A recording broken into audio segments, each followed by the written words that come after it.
పెద్ద ఎగ్జిబిటర్ గారు ఒక థియేటర్ కూకట్పల్లిలోనో ఎక్కడో ఒక థియేటర్‌లో షో ఇస్తే 10,000 ఇస్తానంటున్నారండి. అయన్నీ చాలా తప్పండి.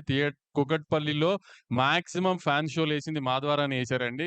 బాలకృష్ణ గారియి అయినా, ఎన్టీఆర్ గారియి అయినా, 'ప్రభాస్' గారియి ఇన్ని చాలా సినిమాలకి మేమేసామండి. 'ట్రిపుల్ ఆర్' గాని ఈటిలకి గాని. ఒక్క కూకట్పల్లిలో ఒక థియేటర్‌కి కొంచెం సెంటిమెంట్ ఉందని చెప్పి రూ. 1,00,000 రెంట్ కట్టి ఆళ్ళకి 20% 25% టికెట్లిచ్చి పోలీస్ పర్మిషన్ డబ్బులు కట్టి షోలేసిన రోజులున్నాయండి. పాపం మా ఎగ్జిబిటర్ గారికి తెలీదేమో గాని 10,000కి ఏ రోజు ఎక్కడ స్పెషల్ షో ఎయనివ్వలేదండి ఏ థియేటరు. ఆయనకి కొంచెం దయచేసి చెప్పండి ఈ విషయం. జనం ఇంకా రాలా. ప్లస్ సమ్మర్‌లో ఐపీఎల్ ఎఫెక్టా, మామూలు ఎఫెక్టా, కంటెంట్ లేకపోవడమా అని రకరకాలుగా జనం థియేటర్‌కి రావట్లేదు. ఇప్పుడు 'పెద్దితో' జనం థియేటర్‌కొస్తారని హోప్ చేస్తున్నాం. ఎందుకంటే పెద్ద సినిమా, క్రేజ్ ఉన్న సినిమా, కంటెంట్ క్లిక్ అయ్యే సినిమా. సో, జనం దానికొచ్చి ఆ సినిమా పెద్ద హిట్ అవ్వాలని ఇండస్ట్రీ అంతా పూజలు చేయాల్సిన టైమ్ ఇది యాక్చువల్లీ. ఆ సినిమా హిట్ అయ్యి జనం థియేటర్‌కి మళ్ళీ వచ్చి, జనానికి సినిమాలు అలవాటైతే అక్కడి నుంచి కంటెంట్ లైన్‌గా ఉన్నాయి నెక్స్ట్ 6 మంత్స్. ఈ 6 మంత్స్ బ్రైట్‌గా ఉండాలి, జనం థియేటర్‌కి రావాలి అంటే 'పెద్దితో' ఆ టేక్ ఆఫ్ రావాలని అందరూ 'పెద్ది' బా జరగాలని కోరుకోవాల్సిన టైంలో మేము ఇదేస్తేనే 'పెద్ది' ఏస్తాం లేకపోతే ఎయమని ఈ టైంలో ఈ న్యూసెన్స్ అవసరమా ఇండస్ట్రీకి ఆలోచించండి. సార్ ఇదంతా గూడా అలాగా సార్. అసలు మెయిన్ పాయింట్ ఎలా ఉందంటే, ఒకటి సమస్య ఆలోచిస్తే, ఒక మిడ్ సైజ్ సినిమాలు, చిన్న సినిమాలన్నీ ఒక అండర్‌స్టాండబుల్‌లో ఒక పర్సెంటేజ్ లాగానే ఎళ్ళిపోతాయండి. ఎందుకంటే 3 రోజులు ఫుల్ ఉండి, మండే నుంచి ఇది ఉంటే మొత్తం మీద పర్సెంటేజ్ లాగా ఎళ్తాయండి. అయితే ఆ సినిమాలు చేసి ఇప్పుడు వాళ్ళు చేసిన ఇప్పుడున్న దాంట్లోనే ఆ సినిమాలు చేస్తున్నారు ఇయన్నీ ఓకే. కానీ పెద్ద సినిమాలు ఎవరి దగ్గర ఉన్నాయో, మీ దాంట్లో నాకు షేర్ కావాలన్నట్టుంది. ఏంటంటే వాళ్ళ దాంట్లో పర్సెంటేజ్‌లకెళ్ళిపోతుంది. అదోకే. పెద్ద సినిమాలో నాకు షేర్ గావాలి అన్నట్టుంది. ఇదెక్కడ అన్యాయం? ఇప్పుడు మీ మిడ్ సైజ్ సినిమాలు 150, 200 సినిమాలు 150, 170 సినిమాలొస్తే అన్ని పర్సెంటేజ్‌లు హ్యాపీగా ఎళ్తున్నాయి. ఆ వచ్చే 6, 7 సినిమాల్లో అదేంటి నువ్వు ప్రొడ్యూసర్ అయినా సరే, నువ్వు డిస్ట్రిబ్యూటర్ అయినా సరే, నాకు కావాల్సిందే నీ డబ్బులు. ఇదెక్కడ అన్యాయం? కావాల్సిందేంటండి? అంటే అదేమంటే ఇక అందుకనే కూర్చొని మాట్లాడకుండా ఒక ఎకో సిస్టమ్‌లో ఎవరిది ఏం లైను, ఎవరిది ఎక్కడి దాకా ఎళ్ళొచ్చు అన్నీ క్లారిటీగా మాట్లాడుకోవటానికి ఉంటుంది. ఇప్పుడు దీని తర్వాత మా ఈ 'ఫౌజీ' ఉన్నాయి. ఇంకా పెద్ద సినిమాలున్నాయి. మీరు ఇంటెన్షనల్‌గా ఇబ్బంది పెడదామా అన్నట్టు ఉంది గానీ, ఇదొక సమస్య ఉంది. దీన్నొక సొల్యూషన్ చేసుకుందామా అన్నట్టు ఏమి అనిపియట్లా మరి. డన్. సిటీలో 23 థియేటర్‌లని హోల్డ్ చేశారు. 23 థియేటర్లు పర్సెంటేజ్‌లో ఏస్తేనే ఏస్తామని చెప్పి లిస్ట్ ఇచ్చారు మన తెలంగాణ చాంబర్ నుంచి. ఆ 23 థియేటర్‌ల్లో అన్ని లెస్సీలున్న థియేటర్లే. ఎవరి ఓనర్‌లు గాదు. ఇప్పుడు ఈళ్ళందరూ మాకు నష్టాలొస్తున్నాయి. లెస్సీలు చెప్పేదేంటి ఈళ్ళందరూ మాకు నష్టాలొస్తున్నాయి కాబట్టి మీరు పర్సెంటేజ్ చేయాలంటున్నారు. నష్టాలొస్తున్న వ్యాపారం ఎవరు చేయమంటున్నారు ఆళ్ళని? ఆళ్ళని మేము థియేటర్‌లు వదిలేయమనే అడుగుతున్నాం. ఆ థియేటర్‌లు వదిలేయండి. మేము ఆ సినిమాలు ఇప్పుడు మాయున్నాయి రిలీజ్‌లకి మేము ఓనర్‌లతో మాట్లాడుకొని ఓ ఫేవరబుల్ టర్మ్స్‌లో మేము టేక్ ఓవర్ చేసుకుని థియేటర్స్‌ని మేము రిలీజ్ చేసుకుంటున్నాం.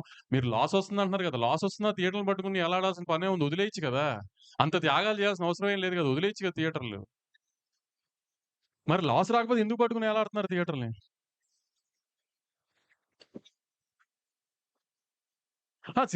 మరి సినిమాలు మానేయమని ఎవరు అనట్లేదు కదా! ఇక్కడ కూడా మేము వాళ్ళని మానేయమనట్లా. మాతో పాటు జర్నీ చేయండి. సేమ్ బోట్‌లో ఉన్నాం కాబట్టి అందరం ప్రాబ్లమ్స్‌లో ఉన్నాం కాబట్టి ఐ మీన్ యూనిలాటరల్‌గా ఏదన్నా ఒక మిడిల్ గ్రౌండ్‌కొచ్చి చేద్దాం అంటున్నాం. అంతే తప్పితే మరి ఆళ్ళు చెప్తుంది అదే కదా! మేము పర్సెంటేజ్ అయితేనే ఏస్తాం అని అలా అది చెప్పింది అదే కదా! మరి అతని కండిషన్‌గా.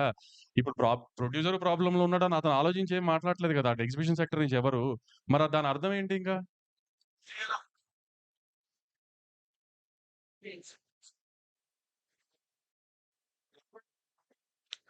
మేము యాక్చువల్లీ 15న ఈ ఎగ్జిబిషన్‌కి సంబంధించిన పర్సెంటేజ్‌కి సంబంధించిన దాంట్లో ఎగ్జిబిటర్‌లు, ప్రొడ్యూసర్‌లు, డిస్ట్రిబ్యూటర్లు కలిపి ఒక మీటింగ్ పెట్టుకున్నాం 15న. కానీ నిన్న సడెన్‌గా ఇది ప్రెస్ ముందుకు తీసుకొచ్చి ప్రెస్ మీట్ పెట్టి ఎందుకు దాన్నలా తీసుకెళ్లారో తెలీదు. సో, ఇప్పుడు వాళ్ళలా ఇంకో డేట్ చెప్పారు. 2 డేట్‌లు మీరు అవాయిడ్ చేసి మీరు ఓన్లీ ప్రొడ్యూసర్ వరకే మీటింగ్‌లు పెట్టుకుంటున్నారు. అవును. మేము ఇప్పుడు ఎగ్జిబిటర్‌లతో మీటింగ్ పెట్టాలి అనుకున్నప్పుడు ఇంకా ఈ స్టేజ్‌కొచ్చింది కాబట్టి ఎగ్జిబిటర్‌లతో మీటింగ్ పెట్టాలనుకున్నప్పుడు మా సైడ్ నుంచి ప్రొడ్యూసర్‌లందరికి ఏం కావాలనేది ఒక పేజ్ మీదకొచ్చిన తర్వాత కదా ఆళ్ళని కలవాలి. సరే ఆళ్ళకి అక్కడ అలా కన్వే అవ్వలేదు కాబట్టి మేము గూడా ప్రెస్ ముందుకొచ్చి కన్వే చేద్దామని ప్రెస్ ముందుకొచ్చాం. అంతే గదండీ! రెంటల్‌కే చేయాలి. ఇప్పుడు అదే గదండీ చెప్తుంది. ఆల్రెడీ ప్రొడక్షన్‌లో ఉన్న సినిమాలు కాస్ట్ ఆఫ్ ప్రొడక్షన్ కాదండి. ఇప్పుడు దీంట్లో సార్ ఈ కండిషన్స్‌లో ఇంకో ఆలోచిస్తేనండి, ఇప్పుడు రన్నింగ్‌లో ఉండి, రిలీజ్‌కి దగ్గరుండి 50% అయిన సినిమాలు ఇయన్నీ ఎందుకంటే మేము ప్రాసెస్‌లో ఉన్నప్పుడే ఓటీటీలు సగం అయిపోయి, శాటిలైట్‌లు అవ్వక, నాన్ థియేట్రికల్ ఇబ్బందులు ఇయన్నీ ఫేస్ చేసాం. చేసినాక ఆ సినిమాలకి ఎగ్జంప్షన్ వచ్చేయాలి. ఇప్పుడు ఉన్నట్టుండి రేపొద్దున్నే నుంచో లేపోతే ఇంకో 10 రోజుల నుంచి ఇది మేము ఇంప్లిమెంట్ చేస్తాం అనేది కాదు గదా! అది ఎందుకంటే ఈ ఫస్ట్ కండిషన్ ఈ సినిమాలకి ఎగ్జంప్షన్ రావాలి. నెక్స్ట్ మీరు వీపీఎఫ్‌లు అన్నీ మీరు బేర్ జేసుకోవాలి. నెక్స్ట్ అక్కడున్న కండిషన్ గ్రేడింగ్ ఆఫ్ థియేటర్స్ జరగాలి. రన్ ట్రాక్ పెట్టాలి. ఇలాంటి చాలా చాలా పాయింట్స్ ఉన్నాయి. ఇయన్నీ కూడా ఫుల్‌ఫిల్ చేసుకున్నాక ఇద్దరం ఉభయులం కలిసి okay. We are entering into the system అని ఎళ్తాం. ఇప్పుడు మూసాపేటలో ఒక్క నిమిషం. మూసాపేటలో మొన్న ఒక మల్టీప్లెక్స్‌ని బాగా డెవలప్ చేశారు. ఈ మధ్య కాలంలోనే ఒక మల్టీప్లెక్స్‌ని మూసాపేటలో బాగా డెవలప్ చేశారు. నిన్న కూర్చున్న ఒక పెద్ద ఎగ్జిబిటర్. దాని ఎదురుగుండానే మనందరికీ బాగా అలవాటైన ఒక సింగిల్ స్క్రీన్ ఉంది. దాన్ని ఇప్పటిదాకా డెవలప్ చేయట్లా. దాన్ని డెవలప్ ఇప్పుడు ఒకవేళ ఓనర్ చేద్దామన్నా కూడా చేయనివ్వట్లా. ఎందుకు ఇప్పుడు సింగిల్ స్క్రీన్ ఎంత బాగా డెవలప్ చేస్తే అంత బాగా జనం ఎళ్తారు కదా! అంటే ఎదురుగా ఉన్న మల్టీప్లెక్స్ డెవలప్ చేయొచ్చు. జనాలు దానికెళ్ళాలి. సింగిల్ స్క్రీన్ మాత్రం కుప్పతొట్టులో ఉండి వాసన వస్తూ ఉండాలి అంతేనా? దాన్ని డెవలప్ చేయనివ్వరా? ఒకసారి చెప్తున్నానండి నేను. మా విమల్ థియేటరే అండి. విమల్ థియేటర్ ఉంది సార్. కోట్లు ఖర్చు పెట్టి రెనోవేట్ చేశాం. ఇదివరకు అసలు ఏ ఆక్యుపెన్సీ లేని థియేటర్ ఇప్పుడు జనాలకి నువ్వు ఒక అప్ చేసి ఒక ఫెసిలిటీస్ కరెక్ట్‌గా ఇవ్వగలిగి అయి చేస్తే చూడండి సార్ మేము డెఫినిట్‌గా ప్రాఫిట్స్‌లోనే ఉన్నాం. మేము చెప్తున్నాం అది రెంటల్‌లో ఏసి ప్రాఫిట్‌లో ఉన్నాం. అంటే ఏంటి కిటుకంతా ఎక్కడుంది?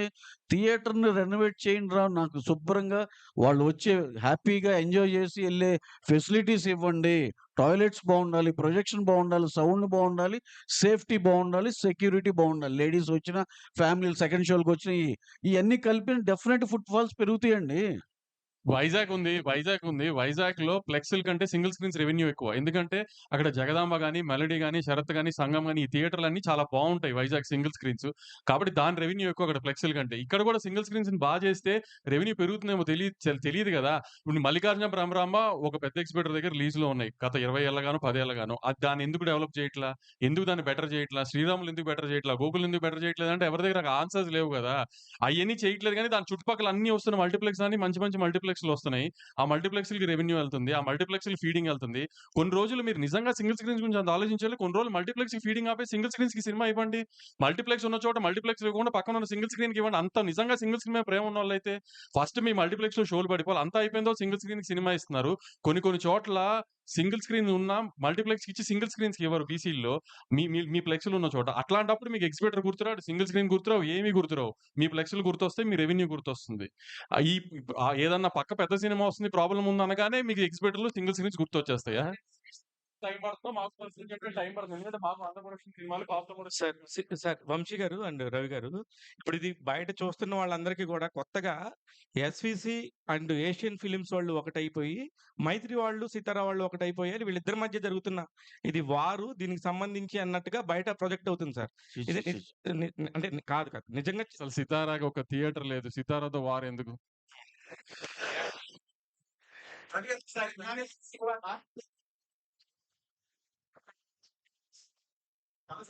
కాదు సార్. ఇందాక ఫస్ట్ నుంచి మీరు నైజాం ఒకటి చెప్తాను సార్ దీనికి.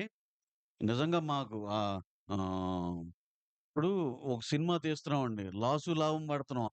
ఏంటో లెక్కలేసుకోవాలి. డిస్ట్రిబ్యూషను, ఓన్ డిస్ట్రిబ్యూషన్ చేయాలి. ఆ సినిమా బావుంటే అన్నీ బావుంటాయి. లేతే ఇది. అదే మోడల్‌లో మా రాజుగారు చేసేవాళ్ళండి. ఆయన ఆయన సే ఆళ్ళ ఆయన చేసాడండి. ఒక దీనిలో స సినిమాని కొనేవాళ్ళు. ఎన్ఆర్ఐ కొనేవాళ్ళు. ఇది.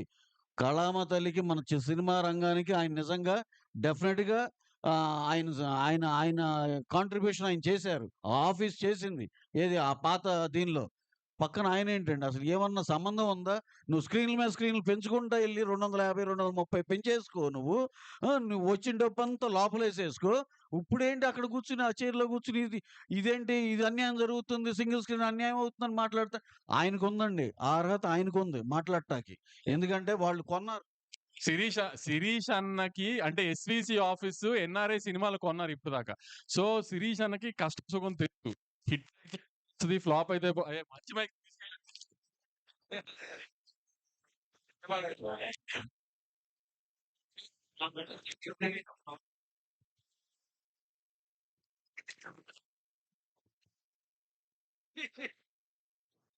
శిరీష్ అన్నకి ఆ కష్టం తెలుసు. పక్కనున్న ఇంకొక ఐ మీన్ 300 స్క్రీన్‌లున్న కష్టాల్లో ఉన్న ఎగ్జిబిటర్‌కి ఈ కష్టాలు తెలియకపోయినా ఇయన్నీ చెప్తున్నారని రవణ ఉద్దేశం. అంటే శిరీష్ యాక్చువల్లీ నిజంగా తెలుసు. ఎందుకంటే ఇప్పుడు పెద్ద పెద్ద హిట్ సినిమాలు ఎలా చేశారో అంత పెద్ద ఫ్లాప్ సినిమాలు కూడా చేశారు. సో ఆయనకి పెయిన్ తెలుసు. సో ఆయన్ని బ్యాలెన్స్ అవుట్ చేస్తానికి ట్రై కానీ ఆయన మరి ఎందుకు నిన్నంత అవసరం లేని నిన్న కూర్చొని మాట్లాడితే అయిపోయేదానికి అదంత జరిగింది. ప్లస్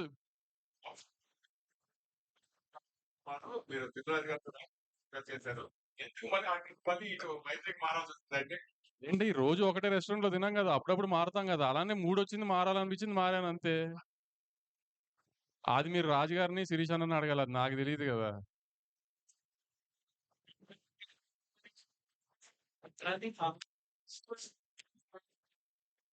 సార్ డిస్ట్రిబ్యూషన్‌లో ట్రాన్స్‌పరెన్సీ లేదని మేమెప్పుడు అనట్లేదు. కానీ ఇప్పుడు దాకా ఏంటంటే, ఇప్పుడు ఒక సినిమా ఎన్ఆర్‌ఐ అమ్మేస్తున్నామనుకో, మనం మించి ఒక డిస్ట్రిబ్యూటర్ మీదకి బర్డెన్ ఎళ్తుంది. బర్డెన్ ఎళ్తున్నప్పుడు మనకంటే తనెక్కువ బాధ్యతగా ఉంటాడు. సో, మనం అతన్ని ట్రాన్స్‌పరెన్సీ అడగాల్సిన అవసరం లేదు. కానీ ఇప్పుడు పర్సెంటేజ్‌కొచ్చేసిందనుకోండి ఫర్ సపోజు, ఇప్పుడు ఆళ్ళందరూ చెప్పినట్టు యూఎస్‌లో ఉంది కదా, కర్ణాటకలో ఉంది కదా, ఈ అన్నిటిల్లో రెంట్ ట్రాక్ ఉంది. లేకపోతే మాకు సిస్టమ్ తెలుస్తుంది. రెంట్ ట్రాక్ యూఎస్‌లో మీ అందరికి తెలిసినట్టు. సో, అట్లానే మాకిప్పుడు పర్సెంటేజ్ మీదకెళ్తుంది కాబట్టి మీరన్నట్టు ఫుట్‌ఫాల్ పెరిగినా, థియేటర్స్ వాళ్ళు బాగుపడుతున్నా, అన్నీ జరిగినా, మాకు ఆ రెవెన్యూ సైడ్ ఎంత పెరిగిందో తెలియాలి కాబట్టి, మాకు ఆ ట్రాన్స్‌పరెన్సీ కోసం రెంట్ ట్రాక్ కావాలి అంటున్నాం. ఇప్పటిదాకా ఏంటంటే, మరి పర్సెంటేజ్ వచ్చిన తర్వాత వేరు, రెంటల్‌లో ఉన్నప్పుడు వేరు కదా. రెంటల్‌లో ఉన్నప్పుడు డిస్ట్రిబ్యూటర్ రిస్క్ ఎక్కువ కదా. అదే మేము అదే అంటున్నాం. అయన్నీ మీరు తెచ్చేస్తే ఎంత తొందరగా కుదిరితే అంత తొందరగా, అప్పుడు మేము ఇయన్నీ గూడా కూర్చొని ఎక్రాస్ ద టేబుల్ సాల్వ్ చేసుకొని ఎలా చేద్దాం చేద్దాం.